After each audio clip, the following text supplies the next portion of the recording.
이거는 저 베트남 10년 차트예요. 베트남 지수 차트입니다. 잘 보면은 2001년에 바닥을 잡아가지고 그 유럽 사태 났을 때 바닥 나서 2017년 말까지 아주 멋있게 갔죠.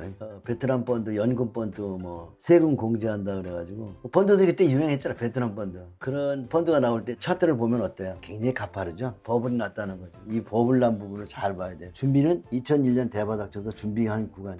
여기서는 종목들을 매수해 줬지만 이 구간은 들고 가서 여기서는 일단 내리죠. 2007년 말이나 2018년에 베트남 펀드 들어간 사람 상당히 좀 고통받고 있을 겁니다. 우리는 베트남을 2014년부터 이렇게 계속 16, 15년, 16년까지 들어갔다가 여기서 모두 좀 많이 청산했고 지금 이제 재매수한 게 있어요. 여기서 다시 많이 조정했기 때문에 재매수한 거는 이제 베트남 보험하고 남판 게 있어요. 물론 조정을 좀 받았지만 주가는 많이 하락하지 않고 배당 1년에 한 10%대 주니까 장기 보유하려고 산 종목은 좀 들고 있습니다. 여러 가지 지표가 있는데 우리나라에서 펀드가 새로 막 생기면 인기 있는 펀드가 생기면 조심해야 되고 또 하나 차트가 이렇게 좀 아까 우리가 베트남 봤지만 그런 시기가 지나고 나고 행보 조정하면서 매집 구간이 있었잖아요. 이 매집 구간을 잘 감지하면 이제 종목을 보이는 거죠. 지수는 매집을 봤지만 종목을 찾아야 될 거 아니에요. 그러면 시가총액 상위 종목들을 쭉 한번 보고 재무제표 분석해 보면 거기서 종목이 서치가 되는 거죠. 그래서 그런 종목에 몇 개 담으면 베트남에서 재미보험하고 비나밀크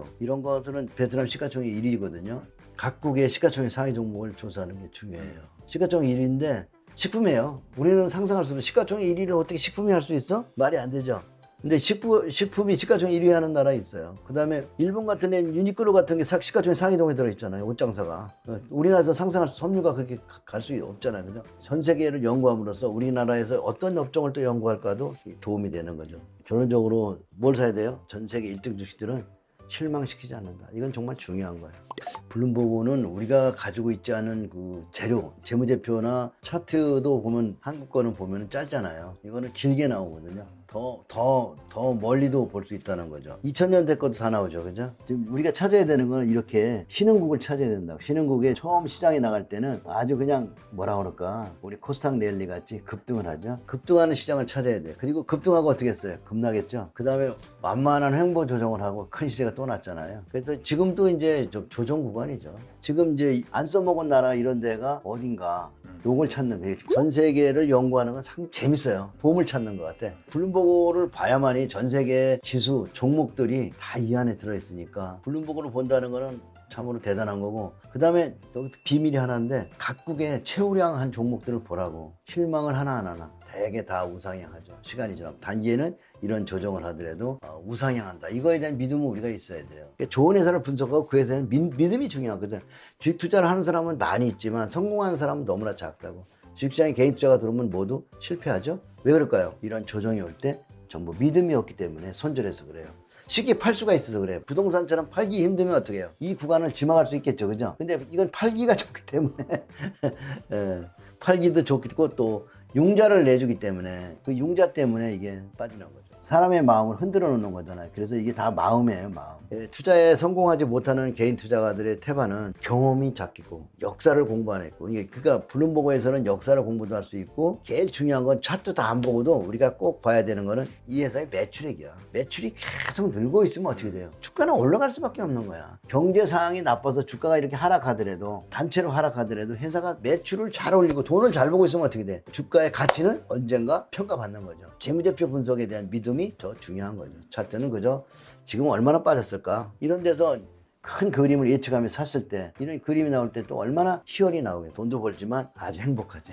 지금 여기서 보면 니몬 사태 이렇게 떨어질 때 후행 지표로 보면 이게 어디로 갈지 모르지만 가치 분석을 하고 있는 사람은 지금 저평가돼 있다. 가치대. 그럼 살 수 있는 거 이 자리가. 이런 자리가 가치에 대해 저평가돼 살 자리죠. 근데 차트가 가격이 얼마나 저평가됐냐, 가격을 얼마나 할인해 주냐를 볼 수 있는 거지 예측은 아니라. 이렇게 떨어진 이 상태에서 예측이 안 되죠. 다만 우리가 더 떨어지더라도 가치 비해 많이 떨어졌다. 그러면 주주를 해야 되는 거죠. 부동산 살 때도 마찬가지죠. 가치에 비해서 너무 떨어졌다 그러면 더 떨어져서 사는 거예요. 근데 부동산은 한 번에 모갯돈이 들어가잖아요. 7, 8억, 뭐 매도 억이 들어가야지만 주식은 조금씩 살 수 있죠. 분할 매수. 틀렸어도 좋아. 틀려도. 지나보면 이런 곳을 천천히 분할 매수에 들어가서 이렇게 원형으로 라운딩해서 사면은 부럽지도 않고 주식 어려운 게 아니야. 자꾸 1등을 안 사서 그런 거지. 대만을 연구하고 있는데 대만. 근데 대만은 종목은 좀 공개하긴 그렇고 아직 많이 안 샀으니까 여러분이 직접 연구하시면 돼요. 여행들을 대만 한번 가보세요. 대만 사람들의 특징은 협업을 잘한다고.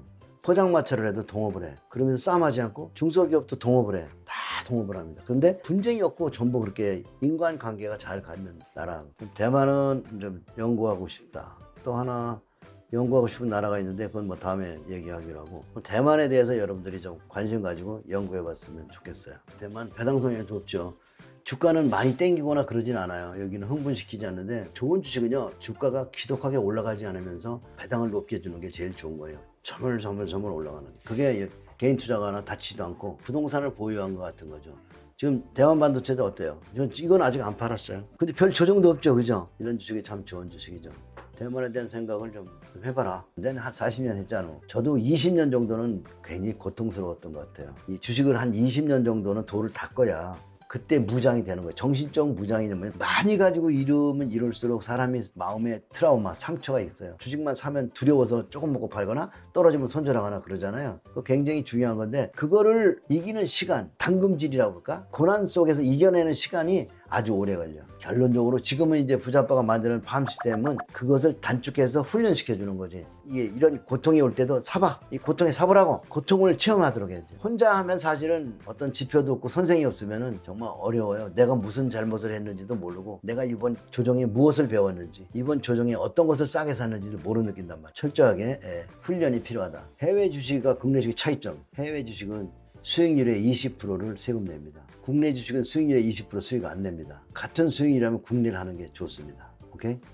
소득이 많이 되는 분들, 1억 이상 되는 분들은 소득세하고 연관이 있을 수도 있습니다. 소액은 특히 국내 하는 게 좋고요. 금액이 작으면은 환전할 때 돈이 날아가요.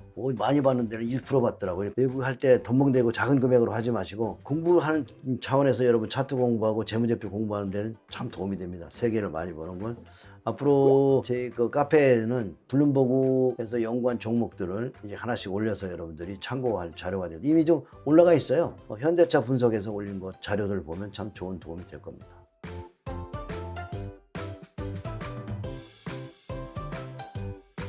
회원들이 어려운 사연들을 많이 보내와가지고 이 편지를 보면서 자주 체크하고 통화하면서 이제 이 사람들이 변하는 모습을 보려고, 강의에 도움이 많이 됩니다. 이 사람들이 실수한 게 다른 후배들이 앞으로 실수할 거니까 실수할 거를 미리 알려줌으로써 미연에 방지하면, 결국 돈을 잃어버리는 건 엄청난 상처거든. 큰 대형 사고라. 돈을 잃으면 돌려주지 않죠? 실패한 사람들의 그 편지, 내 강의를 듣고 변한 모습을 보낸 편지들이기 때문에 편지가 굉장히 중요해요. 이거 말고도 엄청 많아요. 차트 이런 거는, 이런 차트는 이제 한창 재즈 같은 건데, 이제 이런 데서 발굴해가지고 한창 재즈를 샀단 말이에요. 이렇게 변한 모습을 보면서 정말 그 재무제표나 시세 원리가 참 중요하다. 그런 걸 좀 보는 거고, 이렇게 붙여놨다가 나중에 보면은 참 재밌잖아요. 영업이익을 잘하고 가치를 세이브하고 있는 회사는 언젠가 그 가치를 따라서 올라간다는 믿음을 갖는 게 중요합니다. 그래서 또 여기만 붙이는 게 아니라 여기도 붙이고 저기도 앞으로도 더 많이 붙일 거예요. 이거는 베트남의 그 제약주 분석해서 이제 이런 걸 좀 써붙여 놓은 거죠. 어떻게 변하나. 지금 연구소 여기저기 차트를 많이 붙여놓은, 뭐 붙인 자리 하나에 저기도 붙이고 뭐 굉장히 많이 붙여놨어요. 근데 허리가 아프니까 나이 먹어서 서서 여기서 책을 본다고. 이런 게 나이 먹은 사람들은 앉는 것보다 서서, 이 길이끼는 망가지니까 서서 보면 운동도 되고, 이런 것도 참 대단한 차트들이죠. 시장이 엄청 패닉에 빠졌던 그 고통 기억하면서 지금도 이런 고통 속에서 사면 이런 게 나오는 거잖아요. 고통을 사야 돼요, 고통. 이럴 때 실적이 어땠을까? 이런 실적 붙여놓은 거예요. 실적이 보면은 한 번도 돈을 못 벌어. 한 번도 지금까지도 돈을 못 버는데 주가는 가는 거예요. 그러니까 또 아이러니하게 재무제표가 맞지 않는 종목도 있다는 거. 재무제표는 나쁘지만 주가는 올라간다. 그럼 그런 주식은 안 먹어야 되나? 먹어야죠. 누가 많이 사래? 조금만 사면 되죠. 그죠? 내가 연구하면서도 아주 역배열이지만서도 붙여놓고 연구하는 거죠. 그리고 나중에 어떻게 변했을까 보는 거죠. 그게 정말 재밌는 것 같아요. 주식은 아무도 쳐다보지 않을 때, 정말 답답하고 이럴 때 사서 가지고 있다가 나중에 변하는 모습을 보는 게 너무 재미있고, 그걸 여러분들이 연구해야 돼. 그러기 위해서는 주식하는 사람은 이 멀리 내다볼 수 있는, 이렇게 풍경도 좋은데 이런 데서 아침마다 푸른 녹색을 보면, 주식을 너무 자주 보면 안 돼요. 골프도 치고 이러면서 종가에 가급적이면 저녁에 보는 게 좋아요. 낮에는 그냥 운동하시고 골프 치고 노시다가 저녁에 종가에 월봉으로 공부하시면 도움이 됩니다. 이상입니다.